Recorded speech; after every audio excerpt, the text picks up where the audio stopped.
Assassination attempt outside a Washington hotel has been removed, and doctors say the president is in good and stable condition. Mr. Reagan, his press secretary, a Secret Serviceman, and a D.C. police officer were shot at close range, apparently by a lone assailant. There was a single bullet wound that entered slightly underneath the left armpit. It traversed about 3 inches of the chest wall and then ricocheted off the 7th rib into the left lower lobe of the lung and moved about 3 inches into the lung substance itself.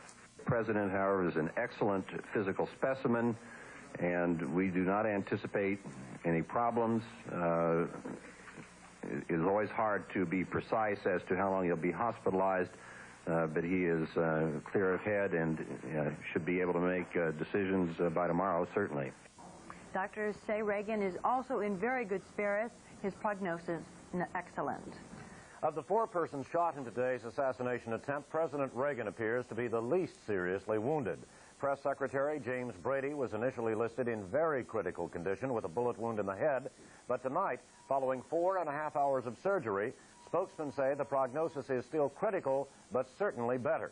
Secret Service agent Timothy McCarthy and Washington policeman Thomas Delahanty were also seriously wounded. Here's more from Lem Tucker. James Scott Brady, shot today in the attack on the president, is 40 years old. He came to work on the Reagan campaign as an issues and political advisor just about a year ago, after working for the candidacy of John Connally. Brady began serving as Mr. Reagan's press spokesman on an informal basis during the fall campaign. He became the spokesman during the transition period and was appointed to the press secretary's job on January 6th of this year. Though he came late to the Reagan inner circle, Brady quickly gained access to the president and to Mr. Reagan's top aides. White House reporters enjoyed Brady's ready wit and humor in the face of the rough and tumble daily exchange of the press briefings. Brady is known affectionately by his friends as the Bear. He has a wife, Sarah, a 2-year-old son, Scott, and a 19-year-old daughter from a previous marriage.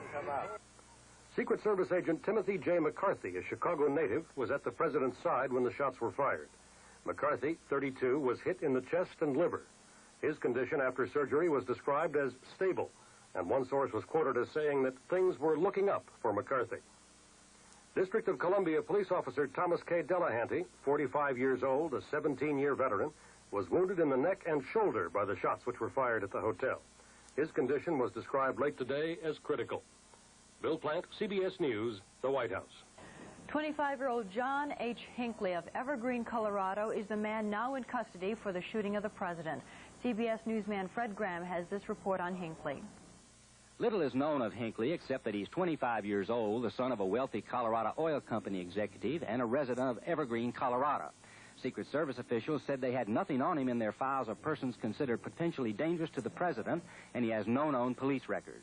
Hinckley's family is from Dallas, Texas, and he attended high school there. Immediately after his arrest, he was rushed to District of Columbia Police Headquarters, where guards kept newsmen away as the suspect was being interrogated. Later, a complaint was filed accusing Hinckley of the crime of attempting to assassinate the president, punishable by life imprisonment. If the president should die, the maximum penalty is death under a law that was passed after President Kennedy was assassinated.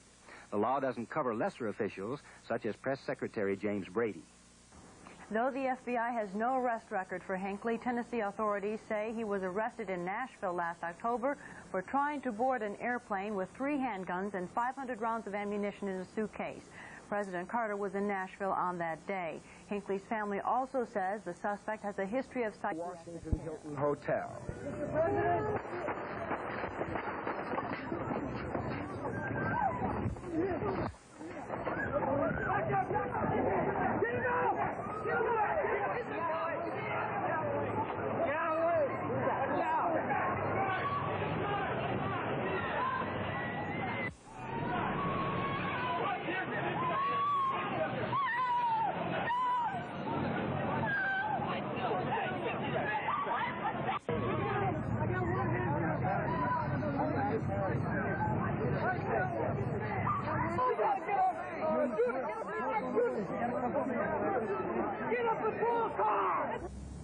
Now in slow motion.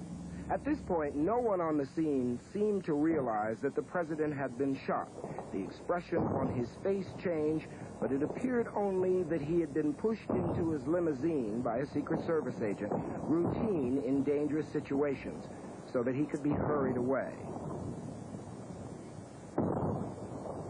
The 6 shots came from just to the right, slightly behind where I was standing with several television crews and other reporters. But the roped-off area contained passers-by as well as news people. And now another angle on the same scene. Members of the Kansas legislature expressed shock and disbelief as they received word of the attempt on President Reagan's life. It was then that 6 shots rang out, shots fired at close range from a .22 caliber pistol. At least 4 of the bullets found a target. One of them, the President of the United States. This is a CBS News Special Report. The shooting of the President. Here is CBS News correspondent Dan Rather. Good evening. Ronald Reagan, 40th President of the United States, today became the 8th Chief Executive Officer of this country to be the target of an assassin. Mr. Reagan suffered a wound in his left chest from a single .22 caliber bullet. Where inches count, that bullet missed his heart by inches. The 70-year-old president underwent surgery at George Washington University Hospital to remove the bullet and repair damage to his left lung, which was pierced. A doctor at the hospital described Mr. Reagan as physiologically very young, said the president sailed through surgery, and pronounced chances for complete recovery as excellent. 3 other persons also were shot outside the Washington Hilton today. James Brady, the presidential news secretary, who is officially listed in critical condition tonight, and a Secret Service agent. Also, a Washington policeman. Both of them reported now to be in serious condition. Jim McManus is at George Washington University Hospital now. Jim, what is the latest report there? After 2 hours of surgery, the president is reported in good and stable condition. Doctors say he awakened in the recovery room in good spirits. They say he is an excellent physical specimen, that he was never in any real danger during the operation procedures, that the president, as the surgeons tracked a single mangled bullet that had entered his left side, struck a rib, and penetrated his left lung. Dr. Dennis O'Leary of George Washington University Hospital here said earlier the president was in some pain, but that he should be able to make decisions tomorrow, that he should be able to run the government from his hospital bed. Mrs. Reagan, who was returning from a luncheon earlier today in a Secret Service automobile, rushed to the hospital when she heard of the shooting, but did not know the president had been hit until she arrived here. She was with the president in the emergency room, stood outside the operating room during the surgery. She's reported doing fine and is back at the White House at this hour. Press Secretary Jim Brady, however, who was struck in the head by a single bullet, is reported now out of surgery in critical condition, and doctors cannot predict the course of his recovery. They do say that his vital signs, his reflexes indicate that the brainstem is functioning, and so Brady's doctors are somewhat more optimistic than they were just 2 hours ago. The next official medical briefing is at 8:30 tomorrow morning. But for now, we can say that the wounded President Reagan, who just about 9 hours ago walked into that emergency room across the street, is recovering nicely, that he is reported in good and stable condition. Jim McManus, CBS News at George Washington University Hospital in Washington. Good news indeed, Jim McManus, and we'll be coming back to you a little later on in the broadcast. It was mid-afternoon. President Reagan had emerged from the Washington Hilton Hotel after delivering a speech. He was waving to well-wishers, about to enter his bullet-resistant limousine. Lem Tucker was there when the shots rang out. With the usual aides and Secret Service agents preceding him, Ronald Reagan was leaving the Hilton Hotel. He just addressed a labor meeting, got a very good reception, and that may have added a bit of luster to his usual public smile. Near him, the 3 men who would in seconds be wounded. At Mr. Reagan's side, Secret Service agent Timothy McCarthy, 31 years old, from Chicago, married, 2 children. A few feet away, just a yard or 2 in front of where I was standing, District of Columbia police officer Thomas Delahanty, 45 years old, a 17-year veteran of the force. And a few feet away, almost hidden from view, Press Secretary James Brady. Those were their places when this scene began. Mr. President.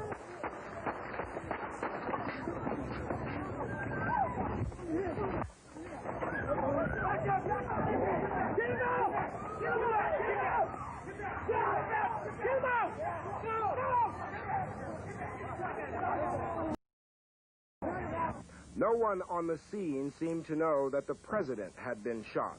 Later, White House officials said even he did not realize it at first. The suspect, John Hinckley, had apparently been standing in the press area just to the right and behind where I was standing with other news people. There were many non-news people in the immediate area. Hinckley was instantly subdued, sped away as soon as a police car was brought up. Left there, the victims of this senseless afternoon drama. Press Secretary Brady, 40 years old, shot through the head. He came late to the Reagan inner circle, but gained the confidence of the president. His high good humor may have served him well in that regard, as it did with his adversaries in the press corps. Tonight, Brady is in critical condition after a 6-hour operation. Officer Delahanty, who fell almost on top of Brady, was wounded in the neck and shoulder. He is listed in serious condition. And Agent McCarthy, wounded in the chest and liver, was operated on. His condition tonight is described as stable. Lem Tucker, CBS News, Washington. In custody tonight, charged with firing the shots at the president and those around him, is a young man named John Hinckley Jr. He was driven tonight from an FBI field office to the District of Columbia courthouse in a heavily guarded motorcade for the formal arraignment on the charges. Fred Graham reports now on who John Hinckley Jr. is. There is mounting evidence tonight that John Hinckley had stalked America's leaders before. Hinckley was arrested at the Nashville, Tennessee airport last October 9th when then-President Jimmy Carter was there for a speech. Airport police picked Hinckley up on the way out of Nashville when 3 handguns and 50 rounds of ammunition were discovered in his suitcase. Hinckley is said to have been in Nashville since October 7th and to have remarked that Ronald Reagan had canceled a scheduled appearance in Nashville for the 7th. Hinckley's ticket was to New York, where both Mr. Carter and Mr. Reagan were scheduled to appear at the Al Smith dinner on October 13th. He paid a fine in Nashville, and since he was never convicted of a crime, apparently his name was not entered in the FBI's computers or the Secret Service's list of persons considered dangerous to the president. Hinckley is next recorded as being in Dallas, where pawn shop records show that he bought 2 .22 caliber revolvers on October 13th. The FBI says he was arrested in Memphis within the past 6 months for what was described as a property crime. He was again fined and released. Hinckley's choice of a hotel in Washington suggested that he came here with President Reagan in mind. A J. Hinckley was registered here, one of the closest hotels to the White House, a little more than a block away. If convicted for attempting to assassinate the president, Hinckley could get up to life imprisonment, and prosecutors say there are numerous other charges that could be added when an indictment is eventually issued. The Secret Service says there has been no evidence that anyone else was involved. Fred Graham, CBS News, Washington. His high school yearbook picture, a pleasant face, nothing there that said hostility or violence. John Warnick Hinckley Jr. in his senior year, 1973, at Highland Park, Texas High School, member of the Student Government Club, Spanish and Rodeo Clubs. He would be generally thought of as an advantaged person, a resident of Highland Park, where many of the wealthy of the Dallas area live in fine homes. A junior high school acquaintance recalled he was a real nice guy, but moody sometimes. A senior high school classmate remembered John Hinckley, too. Just that he was a very quiet student. He wasn't, one of the noisemakers, I guess you'd call him. And from what I remember, his grades were always very good. In 1973, John Hinckley enrolled at Texas Tech University in Lubbock, Business Administration. He did not graduate. He was last enrolled here in the summer of 1980, Arts and Sciences. Rocky's Pawn Shop, 2018 Elm, the same street in Dallas on which President John Kennedy was assassinated. In this pawn shop, owner Rocky Goldstein says his records show on October 13th, 1980, John Hinckley bought 2 guns like this one. The ATF and the FBI has been down there checking my records. And I've been getting some nut calls calling up. They're going to blow the place up. They're going to bomb the place. Maybe they can do me bodily harm. I don't know. It was in 1980 that Hinckley moved to Denver. David Dick, CBS News, Dallas. John Hinckley Jr. stayed off and on, say neighbors, at his parents' home in an affluent section of Evergreen, a town near Denver. His father, an oil and gas company executive, arrived home shortly after he heard the news today to be met by Secret Service and FBI agents who questioned the senior Hinckley and his wife at a neighbor's home. Later, family attorney Jim Robinson read a statement saying that the younger Hinckley had recently received psychiatric care, but the evaluation, said Robinson, did not indicate the seriousness of his problems. Other recent activities of the jobless college dropout are sketchy. It is known that on March 11th, he sold a guitar and typewriter at a Denver pawn shop for $50. He never reclaimed the items, but he left a strong impression on the shop clerk. He was kind of shaky about it, and he was really a strange-looking fellow, I would say. How much total did he get for it? $50. Did he stick around long? Did he just sell it and get rid of it, or? Yeah, he sold it, got rid of it. You know, it was like he was desperate. And a few days ago, Hinckley checked out of a motel in the Denver suburb of Lakewood, the motel where it's believed he had stayed for 2 weeks. Hinckley's motel stay and his pawn shop visit are under investigation by the FBI. His parents, described as distraught, said in a statement they will stand by their son. Jerry Bowen, CBS News, Denver. As we have throughout the afternoon and evening, we emphasize again that there is a presumption of innocence on the part of young Mr. Hinckley. He has been charged with the crime, but until and unless he is convicted of a crime, that presumption of innocence continues to prevail. Also, it may or may not be worth pointing out, in answer to the question, did the police or the Secret Service fire their weapons at any time during the afternoon? And another question, do we know that all 6 shots came from the same weapon? The Secret Service tonight told CBS News, at this point, the answer is that we did not fire any weapon. The Secret Service emphasized, however, that it will be conducting its own study of the entire incident, including all agents' response. This could take a few days, a week, or more. At this point, there is no indication of any wrong or bad news by the Secret Service. Indeed, every indication that the Secret Service agents on the scene performed magnificently during the day. Now, that's the report.